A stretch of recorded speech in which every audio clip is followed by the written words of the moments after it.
Is your Xumo Box not responding to the remote? First, Xumo Boxes primarily use infrared remotes, meaning direct line of sight is crucial. Ensure nothing is blocking the path between the remote and the front of the Xumo Box.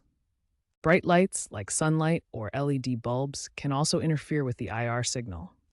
If the line of sight is clear, the next step is to repair the remote. While official support has ended since the Xumo service was discontinued in February 2023, you can attempt to repair the remote.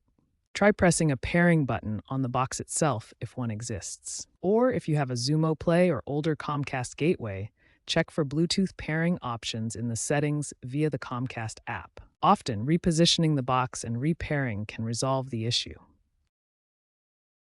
If basic fixes like line of sight and repairing don't resolve your Xumo remote issues, try a soft reset by unplugging the Xumo box for 30 seconds, then plugging it back in to clear temporary glitches.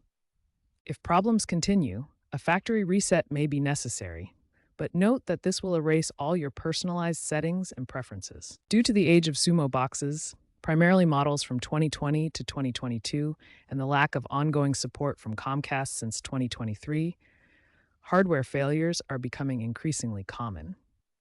If issues persist, consider that your Xumo box may be obsolete, with no new firmware updates or hardware replacements available.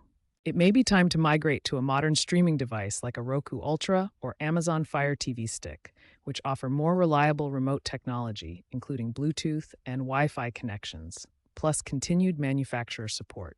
While universal remotes can sometimes work as a temporary solution, they may not fully replicate all Xumo remote functions.